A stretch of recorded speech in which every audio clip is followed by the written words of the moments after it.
At its very core, drug science must remain independent. This means we don't accept sponsorships. It's with the support of the drug science community we're able to do this and make the podcast in the first place.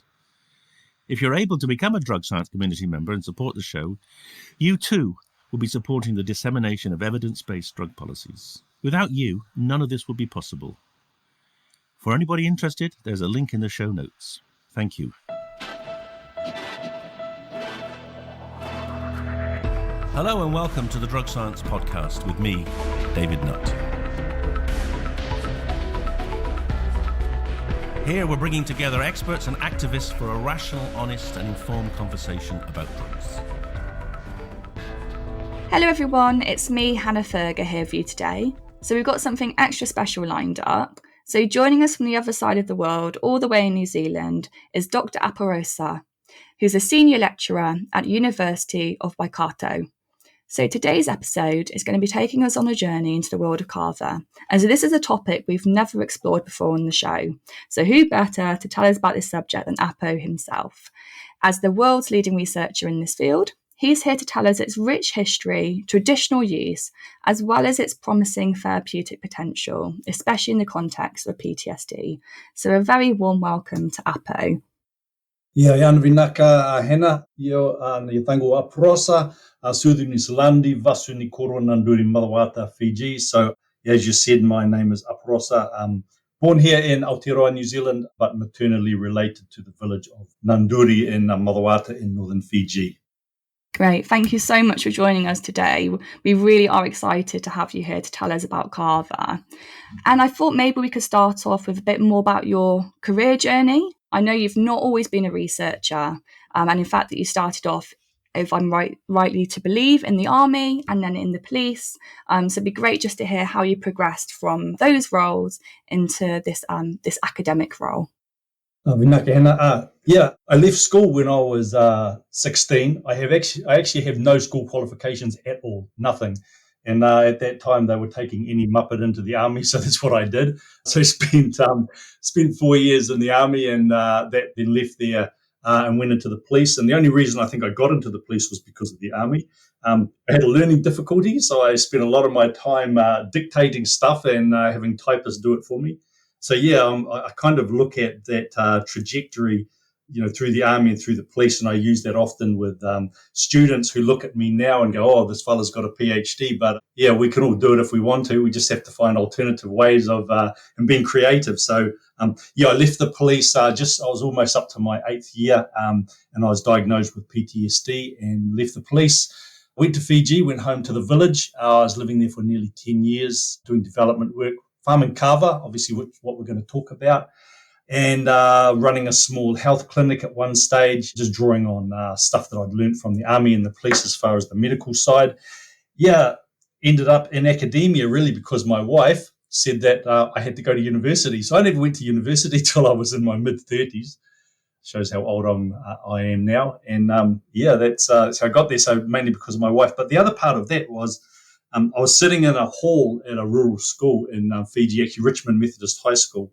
And I was drinking kava with some colleagues. We're obviously going to talk some more about drinking kava and that type of thing. But I was talking to some colleagues, some fellow teachers, and there was a couple of senior education officers there from the Ministry of Education in the capital of Suva.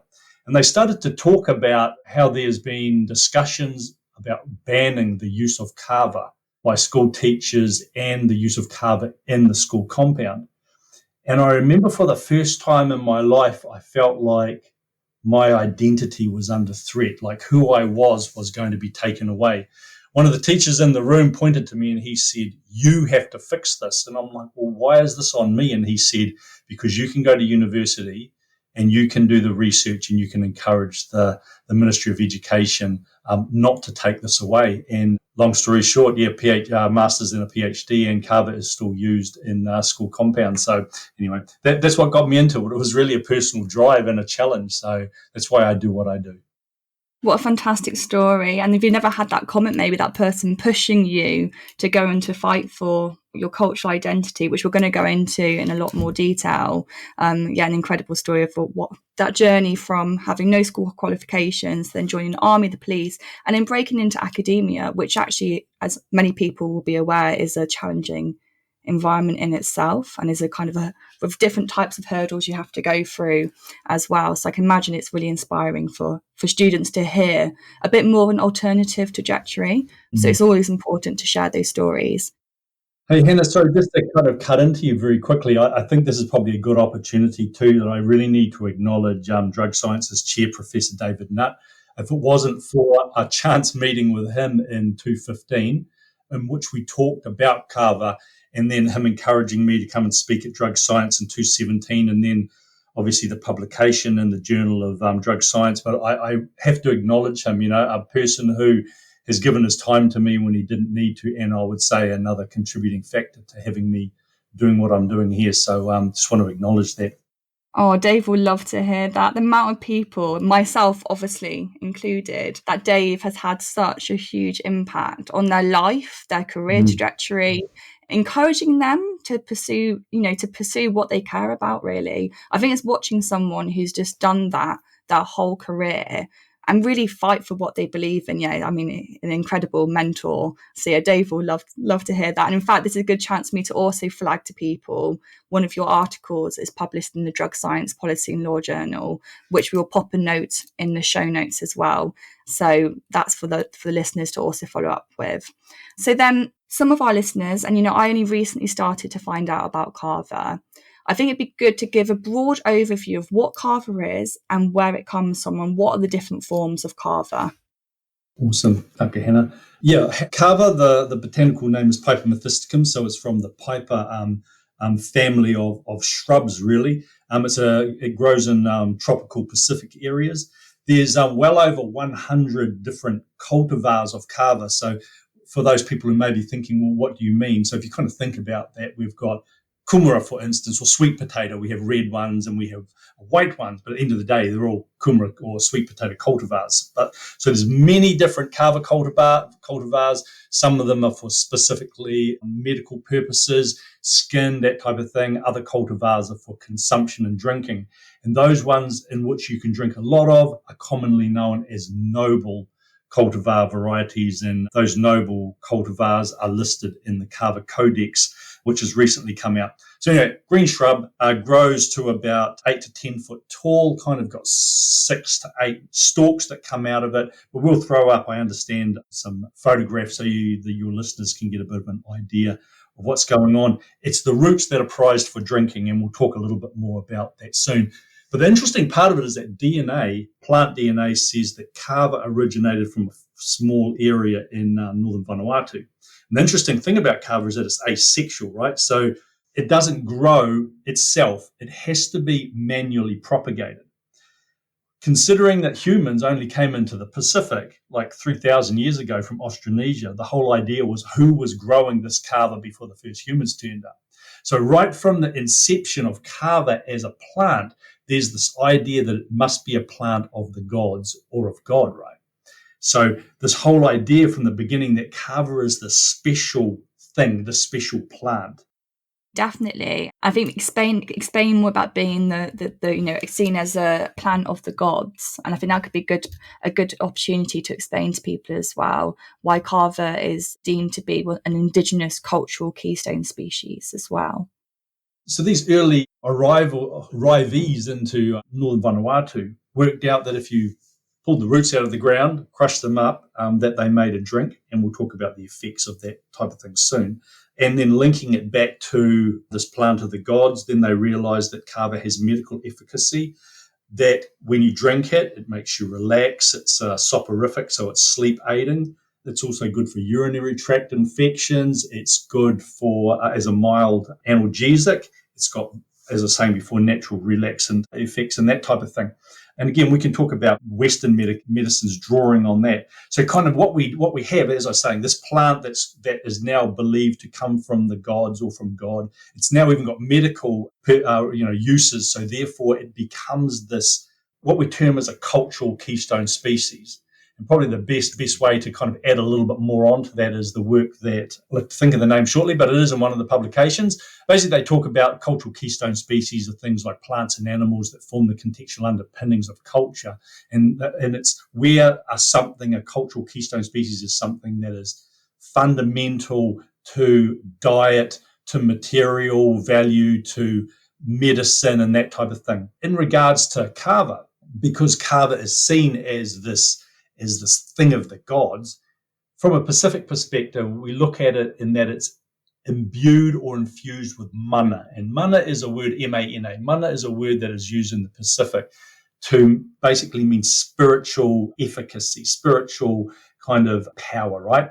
So we have this plant that we believe it is imbued with this mana, whether that's from the gods or whatever. So it becomes this thing that we then use to present to other people to create relational connection. We use it in apology. So here will be an example. Let's say I smashed up your mailbox, right? And then I come around to your house the next day and I present the kava to you and I apologize for smashing up your mailbox.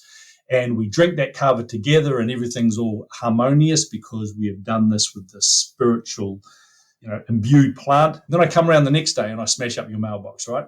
There's this idea that the spiritual aspect of what is in kava can then come and cause some negative effects to me. So kava is used even in restorative justice purposes because of this idea, it's imbued with mana and that type of thing.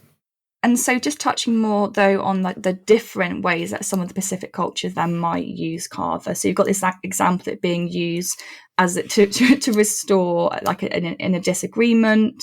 How might it be used, though, by different Pacific cultures? Does it vary a lot according to the community, or is there kind of similarities between some of the approaches? So when we think about kava use, okay, so if I'm going to talk about a typical kava use session, and this is very much focused on the use of kava in places like Fiji, Tonga, Samoa, Hawaii. Traditionally, what would happen is that you sit on mats on the floor, woven mats. You drink kava that has been mixed from what we call a tano or kumete, which is a wooden bowl, which is specifically designed for the mixing of kava and serving from. We drink in bilo or ipu or apu. It's a cup made from a half coconut shell. There's a lot of symbolism involved in not only the utensils that are used, what we sit on, but also the seating arrangement. So we're often sitting around in a circle where we have people of certain hierarchies in particular places. So the whole thing is kind of this wrapped around symbolism and relational connection, acknowledgement of hierarchies. So if I just give an example, why do we sit on the floor? Why don't we sit on chairs, for instance, okay? Sitting on the floor connects us to the ground, what we call in Fiji, the vanua, okay? And the vanua is a representation of the land, the culture, and the people, called whanua, in other places, whenua, that type of thing, right? So we're sitting on the ground, we're closer to the ancestors, we're closer to the things that sustain us, the soil that gives us food, but we also sit on woven mats. And the woven mats are symbolic of the weaving of our relationships that go on in that space. So there's all of the symbolism. Won't go into it. Your readers can read stuff. I understand we'll throw up a paper in there called Ethnocultural Identity in Oceania, which explains a lot of this, and we'll put some photographs in there.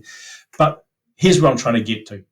I think people typically, they look into a kava circle, they see a whole lot of people sitting on the ground or on mats on the floor, drinking out of a wooden bowl, and the fixation tends to be on the liquid in the bowl, right? People kind of think, oh, there's that stuff that they're drinking. What they're failing to understand is that kava is way more than the liquid in the bowl. It includes the sitting on the floor.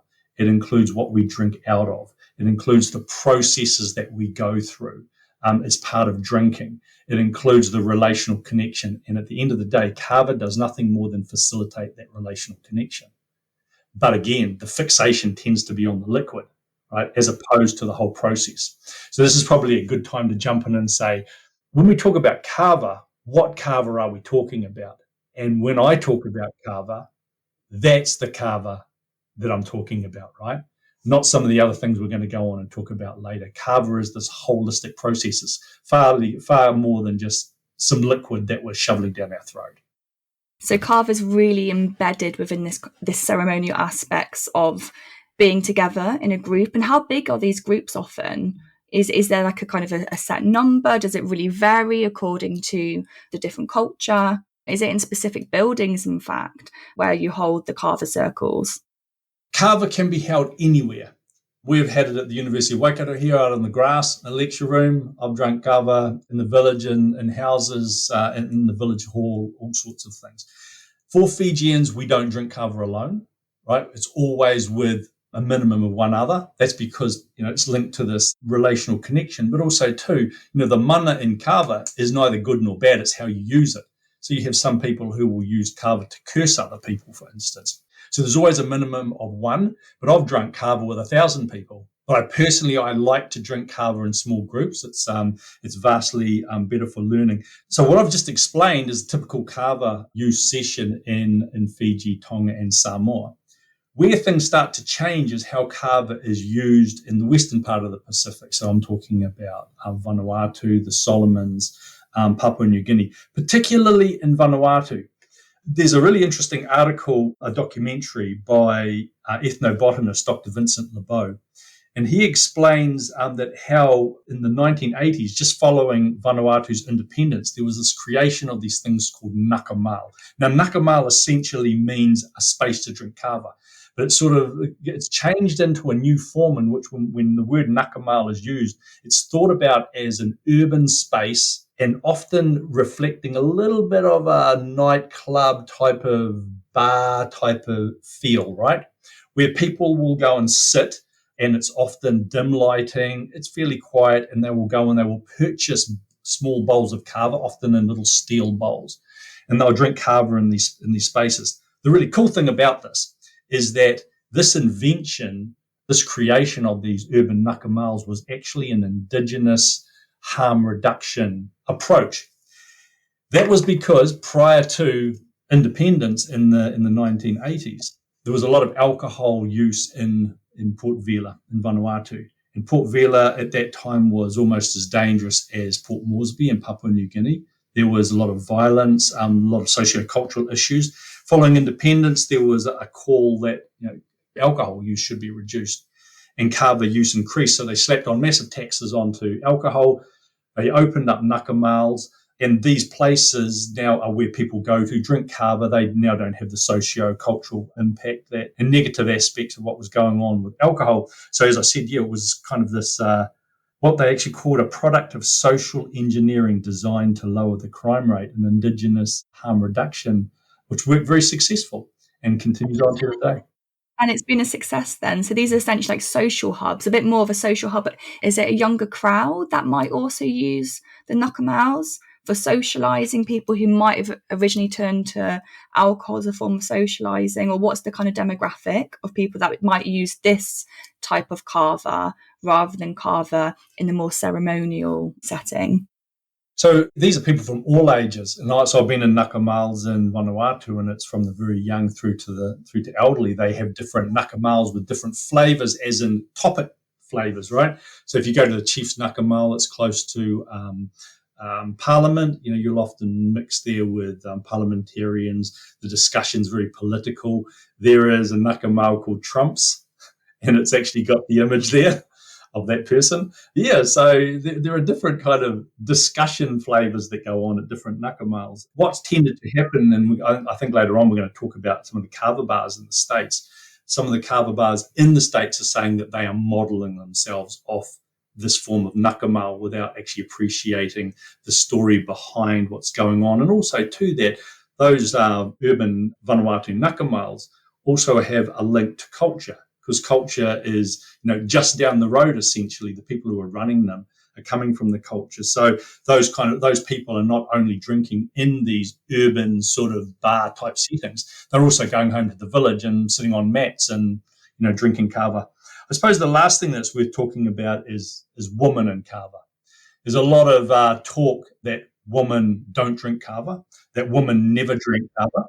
Yes, yeah, I had a look at this online. So, yeah, tell us more about that, because from my understanding, anyway, from my kind of original research, is that it has changed now in recent years. But it'd be great to hear more about kind of the more historical women in Kava and now how it's progressed.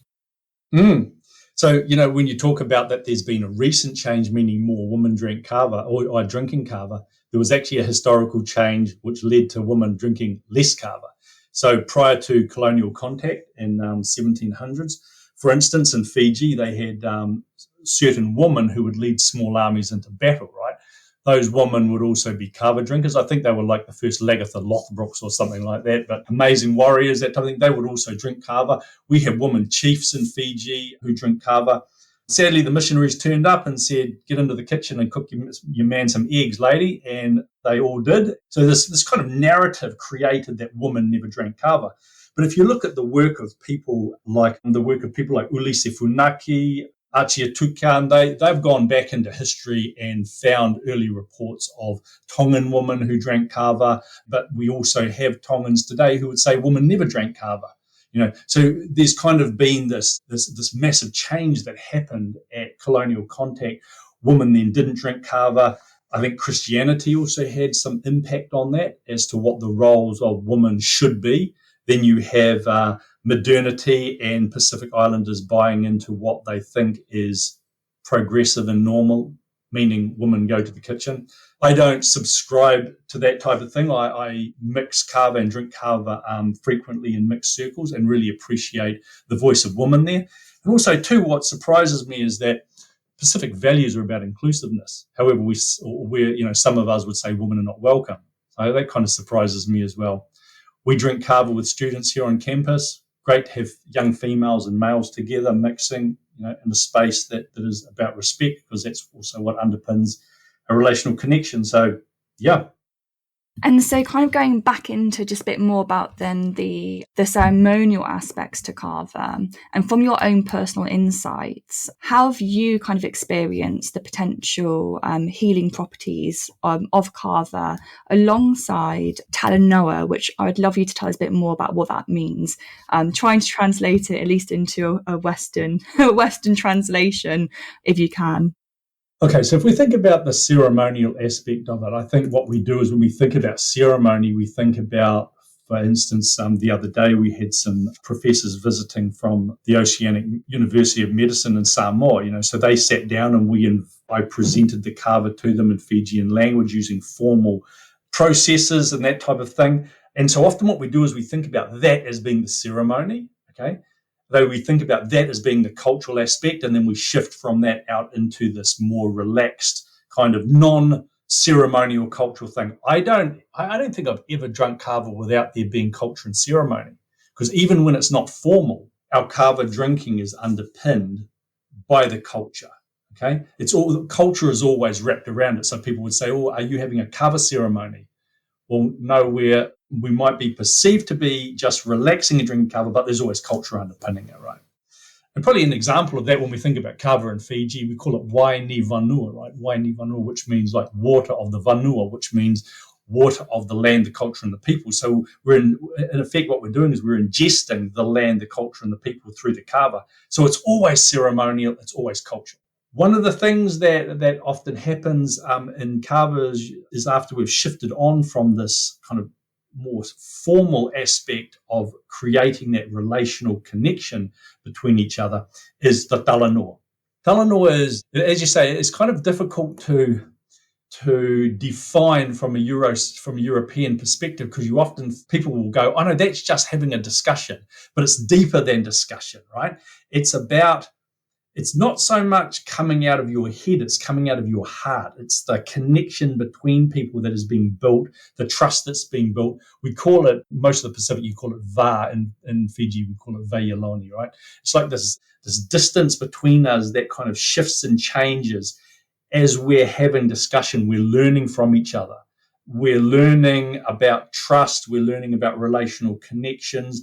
And then we get into debating topics and meaning making those topics. And adding to our learning, probably a really good way of looking at, or if people want to look a little bit more into it. Dr. Edmund Fairhoekle wrote a paper in which he talks about Kava spaces as being cultural classrooms. Okay, it's where you also sing in your language. It's where you learn your language. It's even where you learn how to present Kava. That's where I learned, right, was in those spaces, how to formally present Kava. Completely. So I think for the listeners, it's completely embedded within the culture, and you have this connection with each other during the drinking of the kava. I guess kind of if you wanted to almost attempt to try and see it from like a Western perspective, and it's like almost like a group therapy session whereby if you have that ability to connect with each other, that connectedness with each other, but this is a cultural connectedness as well, and I guess it's that shared identity. And how has that experience led you to think that it could be potentially a treatment for PTSD then? Because this is research which I'm really interested in and would love to hear more about your plans for using Kava for PTSD. Yeah, I mentioned earlier that I went back to Fiji after I left the police. I'd been diagnosed with PTSD, ugly dreams. I was like, things would make me feel panicky very easily. I'd get flashbacks. When I first got back to Fiji, I would just go and sit in the village, in the hall, and just drink kava. And then as I kind of felt a little bit more comfortable, as I was relaxing, I started talking to friends who had been in the British Army. The British Army recruit a lot of Fijians, being a former Commonwealth country, and I'd talk to them about their experiences, and then they would ask me about mine. And I noticed that after a couple of weeks, I was sleeping a lot better. I remember waking up one night and I'd had my dream, the one that would wake me up and, be just absolutely overwhelming and terrifying. And I remember thinking for the first time in a long time, that wasn't as impactful as it had been. I felt like things were turning around. And the more I relaxed, the more I started to function. And I can say now that I do not have PTSD. But at the time, I never put anything together that it could be the kava and it could be the talanoa. It wasn't until I was in the UK. Actually, I just had a meeting with Professor David Nutt, actually, and I went out that night and I was drinking kava with some Fijians who were in the British Army. And I don't know why, but I decided to ask the question, how do you feel your PTSD is in comparison to your European counterparts? I asked this of guys Fijians who just recently come back from Afghanistan, or it might have been Iraq at the time, whichever one it was. And they started to tell me about, oh no, we're in much better shape because we drink kava and we engage in talanoa. And that was the first kind of impression that I got that this was something beyond me. And so I've made 4 trips back to the UK spending time with these guys. And I've also spent time in the US under a Fulbright award with post-combat soldiers linked to Veterans Affairs. And we've spent a lot of time talking about what's going on for you. Why do you think kava is working? And they are saying things like, I know when I drink kava, I sleep better. We know that good sleep is really important to mental health. Oh, completely. That's, I think when we look now at mental health, you look way beyond just the condition-specific symptoms. And it's important to look at sleep, overall well-being, quality of life. These are all measures, at least from a Eurocentric approach as well, which are crucial in understanding how people's conditions impact them. And so it's really interesting that the Fijians felt that the kava and the talanoa had this massive impact on their PTSD experience. Do you think as well that there's kind of a culture that's supported by this use of kava and talanoa, where there's a bit more of an openness to talk about their experience, maybe compared to the British culture, which might be less open to sharing their personal experiences? Do you think this goes beyond even just the kava? I think there's a couple of things. One of them is that we know that kava is a natural anxiolytic, and that's been proven in clinical trials by a friend of mine, Professor Jerome Saris. So we know that what's happening when we drink kava is that your body feels relaxed. Another thing that we maybe can talk a little bit about soon is how does kava feel when you drink it? But one of the things that kava does not do is that it does not disinhibit. It does not intoxicate. It does not cause hallucinations. So you're drinking a substance that's like a natural anxiolytic that allows you to engage in quality conversation. So I'm kind of working my way through all of what's happening here. And it wasn't until I sat with a friend of mine, Professor Dennis Itoga. He's a professor of trauma psychology at Chaminade University in Honolulu. And him and I have been drinking Kava for a bit together. And he said to me, I've worked out why Kava is working in the space. And I'm like, okay. And he said, drinking Kava minimizes the triggering of fear structures. Okay. So essentially, if we put this another way, what it's enabling us to do is to start talking about our trauma or talking about the trauma and enabling us to pick slowly at it, pick away at it until we can meaning make out of it. And we begin to master it. It stops mastering us because we're not having our fear structures triggered. We're not becoming overwhelmed. And so if you think, why do so many people struggle with PTSD and never get healed? It's because we don't want to talk about the event because the event overwhelms us, right? So I don't even want to go to the doctor and have therapy or the psychologist to have therapy because I don't want to talk about the event because the event overwhelms me. However, if I'm sitting in a space in which I'm consuming an anxiolytic, a natural anxiolytic, I have clarity of mind. I'm not disinhibited. I'm with others who understand. And now I can start to pick away at this trauma event that then I start to master it. It no longer masters me. And so we've got a paper coming out. We're just about to go to review. If this is a plug for the Lancet, please publish our paper. We'll share it with them and try and get them to pick it up. So so it's going to them, and this explains all of this. Yeah, so that's what we're doing.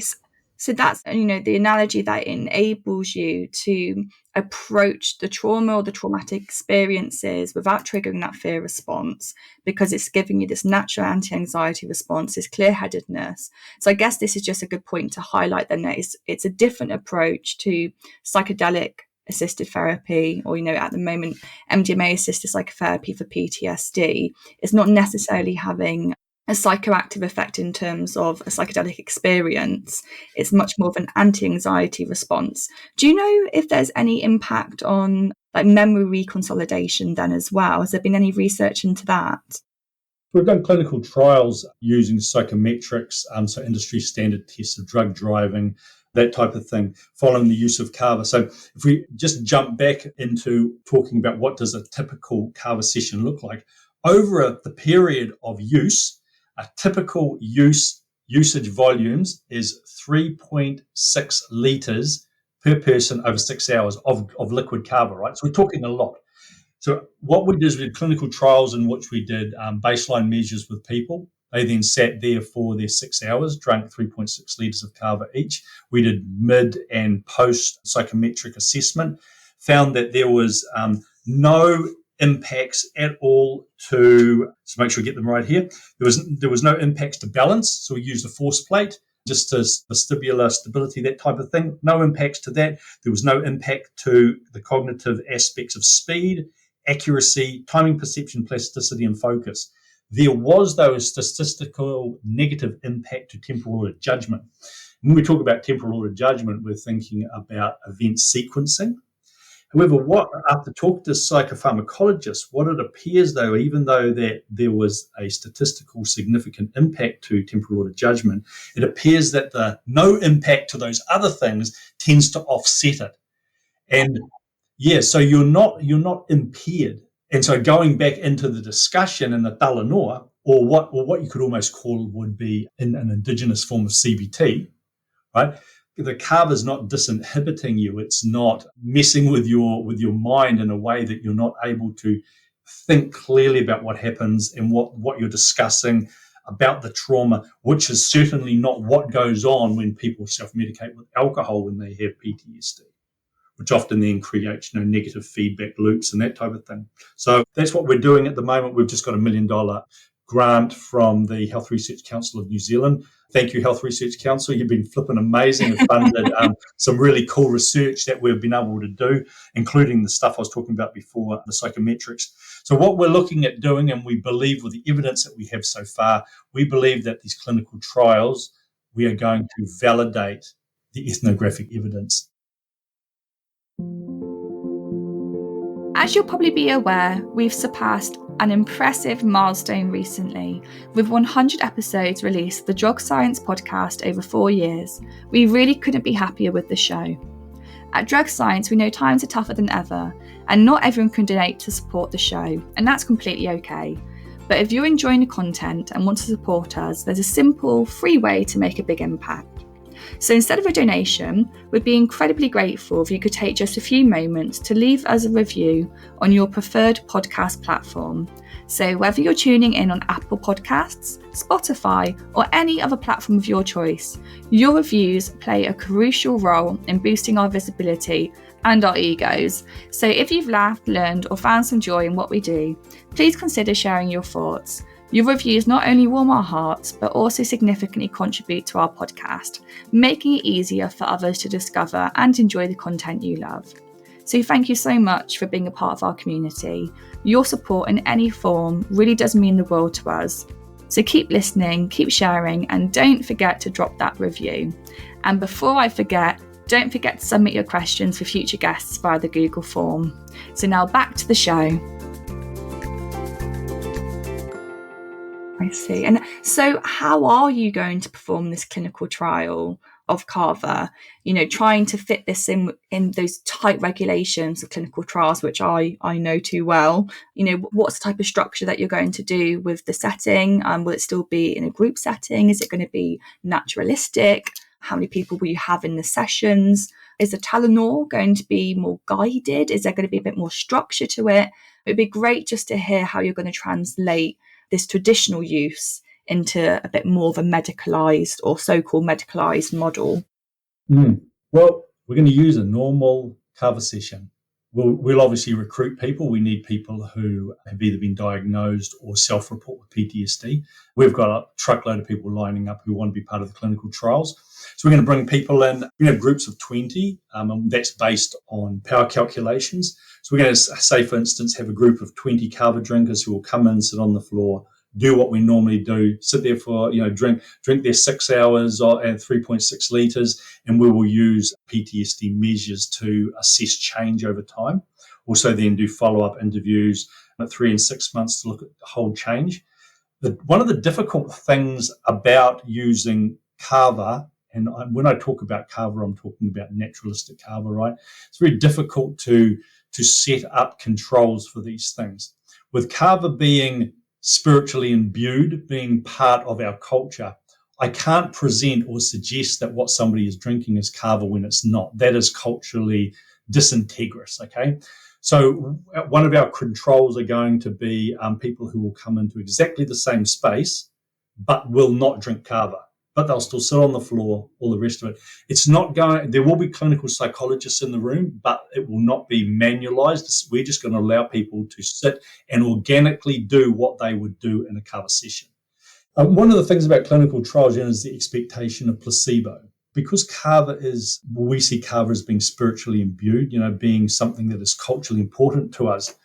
We can't give people a placebo, or I can't suggest or present to somebody Kava that isn't Kava, that's this, something else. That would be culturally disintegrous. So, like I was explaining, we're going to have a group of 20 who are going to come in and sit and drink Kava. We're going to have another group of 20 who will come in and sit in the same space, but will not actually consume Kava. That's how we have to run our control. Initially, when we went to publish on this type of thing, there was a lot of pushback onto us, saying, well, it's not placebo-driven, it's not gold standard, it's not the rest of it. We've held our space on that, and publishers, including Journal of Psychopharm and what have you, have acknowledged that we need to take a different approach. So that's what we're going to do. The third thing that we're going to do, just to kind of add a little bit of a control factor in a way, we're going to have a cohort running along the side that will take Kava tablets. To provide another control element, we're going to have a third cohort who are going to take tablets containing kava. And we'll talk about that soon, but that will also provide us another element. That third cohort, the ones who are taking tablets containing kava, they will not be involved in the talanoa at all. For those who are in the traditional type spaces, so the ones who are drinking kava, the ones who are going to the kava spaces but not drinking kava, there will be clinical psychologists in that space. However, they will not be manualized. They will not be instructed what to talk about. It's going to be very organic, as it would be in a normal kava space. So you get a bunch of cops together. It doesn't take long before the macabre stories start coming out. Same for corrections officers, that type of thing. So that's how it's going to function. Okay, great. So it's 3 arms, 3 separate cohorts in the study design then. One, I guess, controlling for the kava as much as possible, the drink itself, and one controlling for the talanoa aspect to it as well, where they'll just be taking home the kava pill. And what stage are you at in the study? When will you start recruiting for it? We're in the process of putting the ethics application together, so we've only just started the clinical trials aspect of it.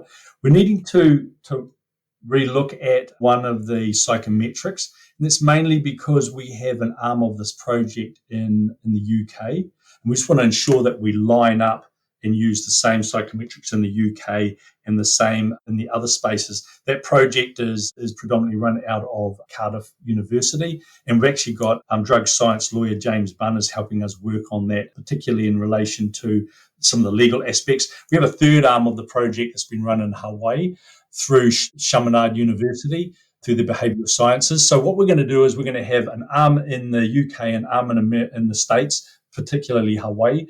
And those will provide us yet another sort of a control so we can start triangulating the data and see what's happening in these different spaces. It's such an exciting study, and I really, really hope that the arm in the UK manages to pull through. And it's great that you've got the arm planned in the States as well. And so how's it going trying to get it approved in the UK? A question that came in from one of our listeners was, is kava legal in the UK? And that was a question from Peter in Bristol. So it'd be great, I think, for our listeners just to kind of understand a bit more about the legal status of kava, not only in New Zealand, but the Pacific Islands, UK and Australia. So this is probably a good time, just as I lead up to the regulations, to just briefly talk about how does kava make you feel when you drink it, right? So obviously I was talking a little bit about the relaxing effects, non-euphoric, that type of thing. Often people, when they drink kava, they'll initially say, well, I'm not feeling anything. And it's like, well, stop analyzing how you feel and just involve yourself in the space, So there's no rush, there's no kind of instant impact that you would get from some other drug substances. Instead, it's just this relaxing feeling. Somebody explained it as kava as being like an anti-Red Bull. Instead of having wings, I don't know what you have. You have the opposite of wings. You just sit down and just relax and drink. Because of that, it's very safe. So in countries like Aotearoa, New Zealand, Australia, kava is actually regulated as a food under our food standards code, because it's not seen as a euphoric, as I was saying, and having the impacts of those other drugs. In Hawaii, the Department of Health have just put a similar standard on kava as a food. When we talk about kava as a food, though, and from these particular food standards codes, there is a strict regulation on that. So it can only be kava that comes from a noble cultivar of kava. Kava can only be mixed in water, so there's no flavors or additives.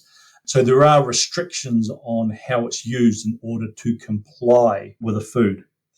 Just a little bit more about the safety aspect in kava as a food. The World Health Organization had done several kava risk assessments, and in their 216 report, they make this comment. They say, on balance, the weight of evidence from both a long history of use of kava beverage and from more recent research findings indicates that it is possible for kava beverage to be consumed with an acceptably low level of risk.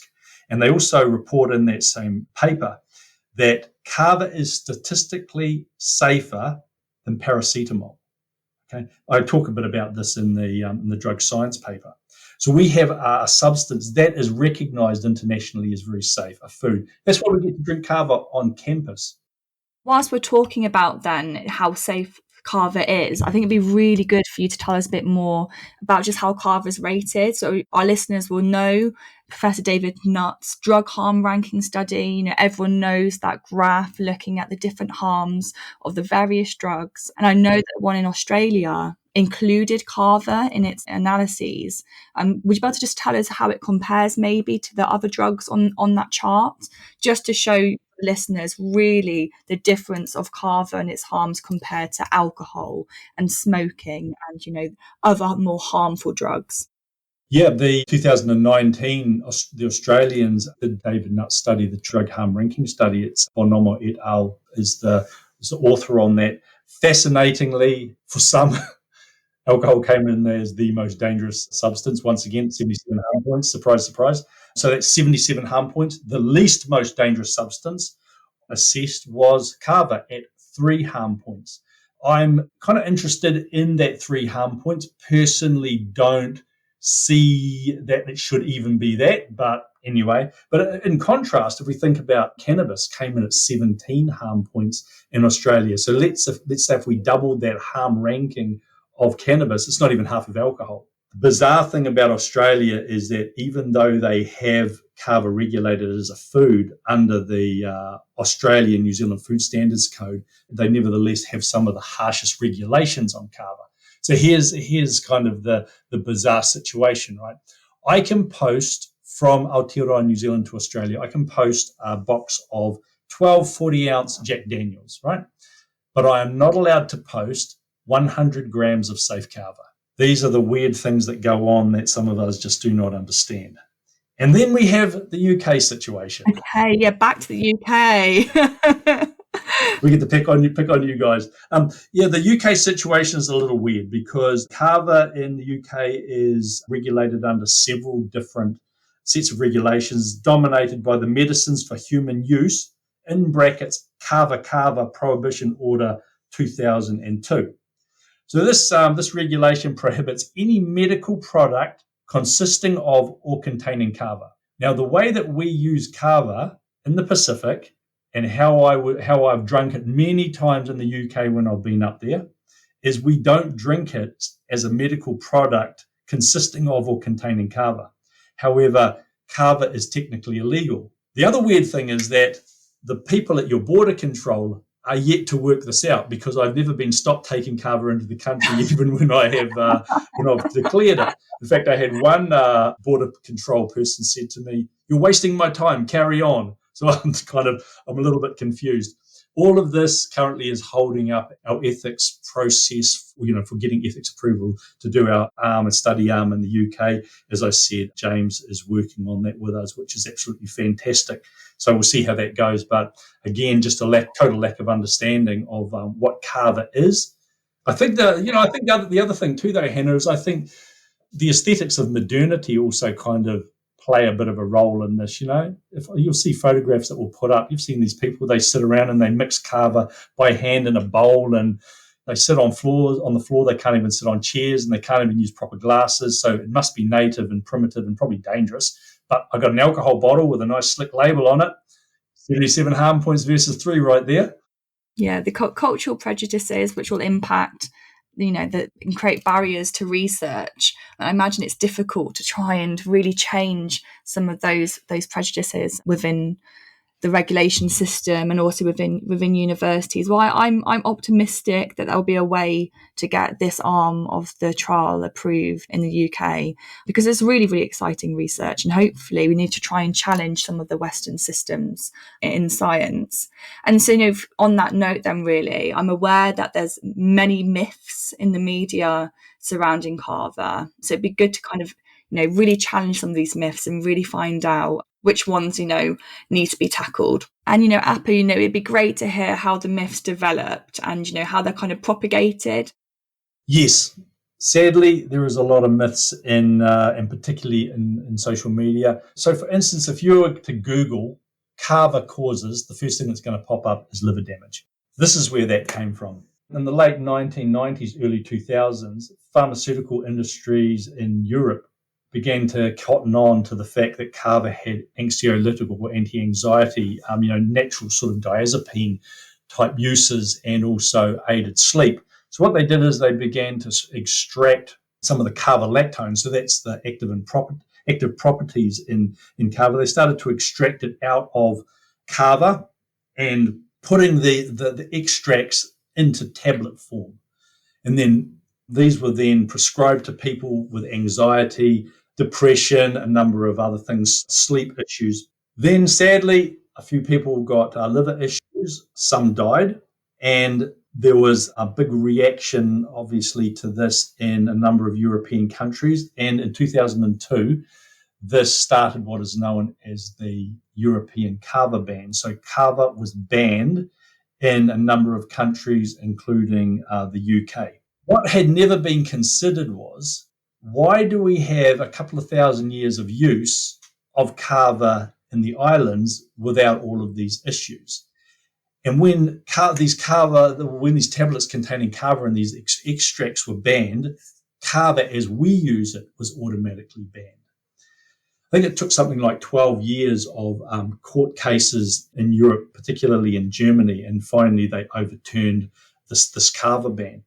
Informing some of that was things like the WHO report, also work by people like J.D. Baker in Hawaii. And what they found was that some of the plant material, the kava plant cultivars that were used in the making of these tablets, they used cultivars that should not be used for internal ingestion. Okay, there was also parts of the plant, like the exterior parts, that should not be used. I mentioned earlier that we use the roots, which we pound up and steep in water and drink. So there was a whole lot of these kind of things that were input into these makings of these tablets. But another thing that they found too was that the extraction process involved alcohol and acetone. The use of alcohol and acetone draws out more lactones, right? And it's suspected that caused a chemotype disruption, leading to hepatotoxicity and people getting sick.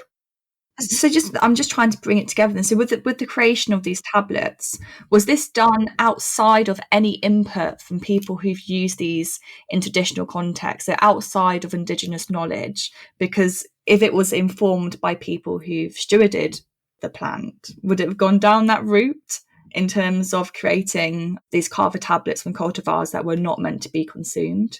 Was that the route? Do you know the path to creating those extracts?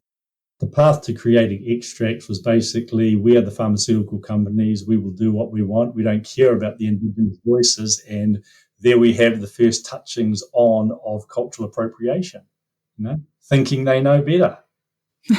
And if there had been some consultation, potentially there wouldn't have been, the risk to some people's health and life.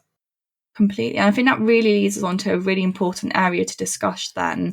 We've been talking about how this approach to healing, this traditional use, is now going to be tested in more of a medicalized setting.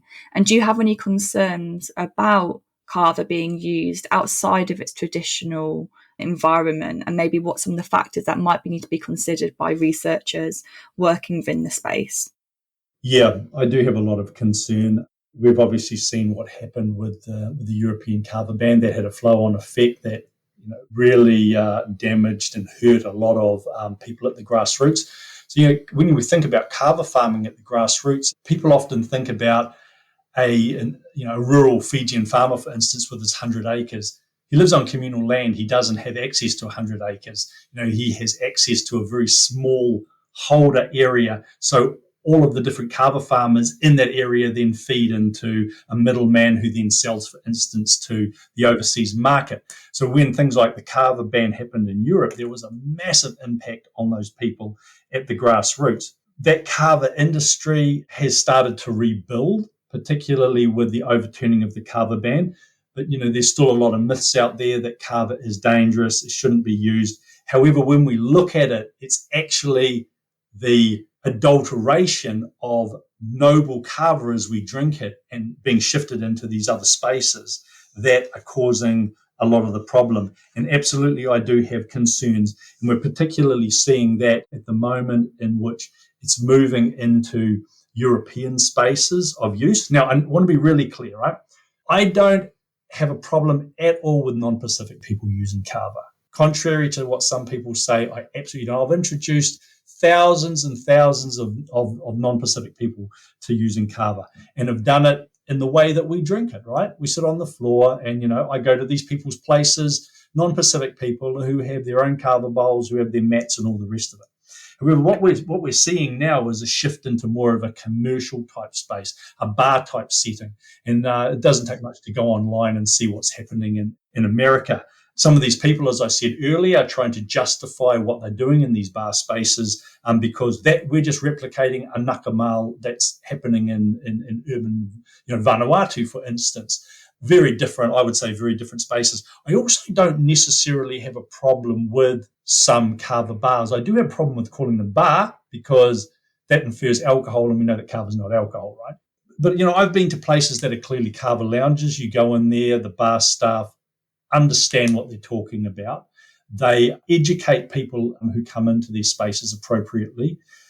They're not just giving throwaway comments about, this is this is sacred. And then when asked, well, what's that sacredness? It's sacred. And using sort of, speak that essentially creates exotic other to sell their product. I do have a problem with that, but not necessarily the Kava bars where there's appropriate education going on. Some of the problems or some of the issues that I have with Kava being used in new spaces is that there is an increasing practice of what we call washdown. And washdown is where people drink quite a large volume of Kava and then they have a very small amount of alcohol. We know that alcohol potentiates Kava, so people are ending up highly intoxicated off a very small amount of alcohol on top of their Kava. The concern there is the possibility of leading to hepatotoxicity, liver damage. And I'll go back to that situation in which the pharmaceutical industry extracting using alcohol and acetone. So we've got concerns about that. We're actually about to start clinical trials looking at that possibility. I also have real concern about cultural appropriation, as I said. There's a growing practice of flavouring Kava, the suggestion that this needs to happen as part of value added. What we know is that some of that flavouring is actually, and I'm going to use the FDA from the States, the FDA word is the unlawful adulteration with substances such as kratom. Yeah, no, I think we have either got a drug information page on it already, or one is pending. As we're aware, it's a topic that is being spoken about a bit more. Yes. Yeah. So what we understand is that kratom's a leaf from Southeast Asia, and it has opioid mimicking addictive properties. Kratom in some Kava bars is being added to Kava, sometimes without people knowing. We know from clinical trials and a lot of ethnographic work that Kava is not addictive. So they're deliberately adding in an addictive substance to Kava, which gives it a euphoric hit. We're hearing increased commentary about people who think they're going to Kava bars to drink Kava to find out they're becoming addicted, later finding out they're actually addicted to kratom.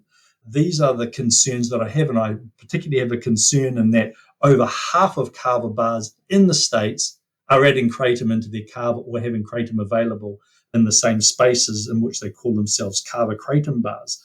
And as I was saying, there's online support groups in which people are reporting this type of stuff. So essentially what we're having is an addictive drug added to a non-addictive drug and seeing the results of that. And then is there any regulation on these Kava bars to try and prevent that? The FDA says that the use and the sale of Kava in the States is unlawful. I think there are some slight changes of how that's interpreted across different states in the United States. But I've been into a Kava bar, just wandered in to have a look at the menu of a Kava bar in Honolulu. And they had a menu there in which they were mixing kratom into Kava, although I think the average person would not quite understand what they were reading. I could see what they were reading. So they're going, as I say, into these Kava bars and drinking what they think is something safe, but it's something that's been spiked.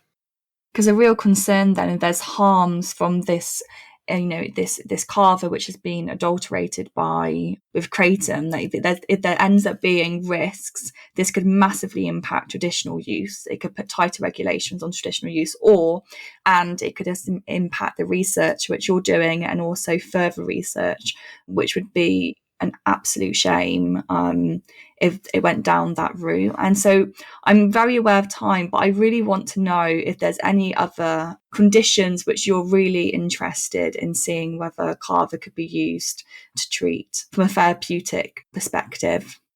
Yeah, well, from a therapeutic perspective, we've shot for PTSD because PTSD is a combination of other things going on, anxiety, depression, so if we can see a reduction in PTSD symptomology, I think it's going to show efficacy for other areas. But again, going back to what you said, I am concerned that we have players in this whole Kava thing which could actually compromise that. This is a personal thing for me. I've never sold Kava. It's not about money for me. It's vastly more than that. It's about other people. It's about other people getting healthy. When I was up in the UK, I met with the NHS, the division who work with soldiers from the UK military who had left as a result of PTSD. You guys have got a 2-year wait list for therapy. We can potentially provide something for this.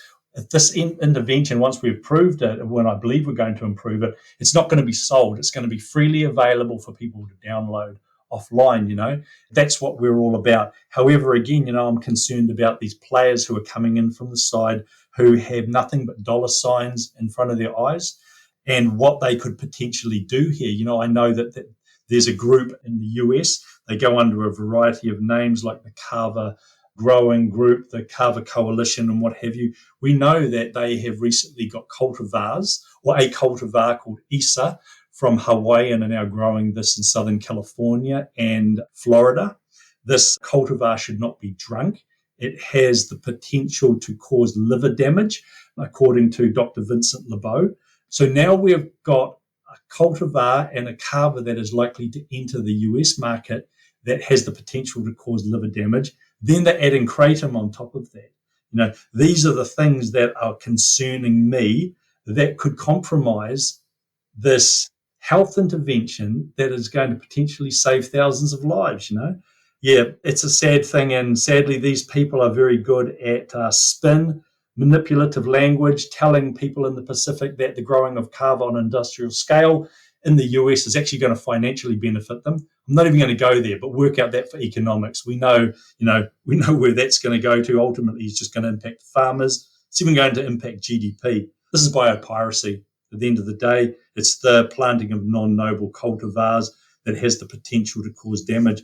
The real sad thing too is when you call out these people and call out their unethical behavior, they malign you, they tell lies about you on social media. So this is the kind of lack of maturity and lack of ethics that we're dealing with. And again, going back to potentially limiting the good that this can do, it's essentially the culture industry.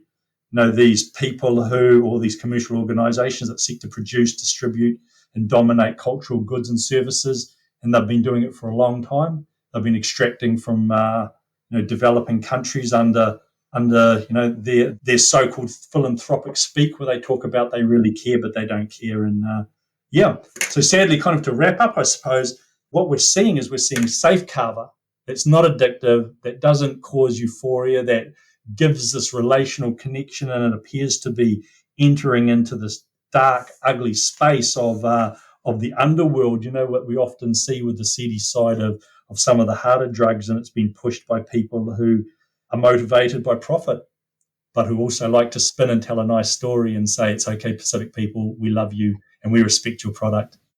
And this is why it's so important to have researchers like yourself speaking up on the issues, because otherwise, if the autonomy of Indigenous cultures and the traditional users of it are not going to be respected, and then also in the case of Kava, the research could also become hindered, it would be an absolute shame. And I'm really hoping that trial in the UK, the arm there, is able to go ahead, because like you said, the UK is not alone, that we have ridiculous waiting lists to try and access different types of talking therapies, and this could be a really novel and exciting approach for the UK to look into.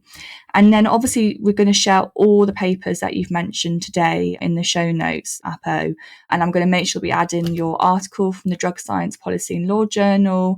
Is there anything else you'd like to try and share with our listeners, or anything else that we can flag to them before we end the show? Probably people who are going to be listening to this, Hannah, are going to be thinking, I've got anxiety, I possibly have got PTSD. Go and find a good supplier of Kava. Go online and learn how to mix it. It's very easy. There's lots of YouTube videos. Sit down with your friends, respect the Kava, respect each other, talk. You don't have to mix anything in. People say, oh, it tastes like muddy water. No, it doesn't. It just tastes like Kava. We drink it for the culture. We drink it for the therapeutic benefits. It doesn't need to be flavored with anything. Yeah, go and enjoy and drink something that's not alcohol. Thank you so much, Apo. And you know how we feel about alcohol at Drug Science. It's always good to have other alternatives as well. Thank you so much, Apo. I'm so glad that you're able to come on the Drug Science podcast and do a bit of a full circle moment as well. And I'm sure we're going to be keeping in touch anyway throughout the study. Thank you so much, Apo. Thank you so much too.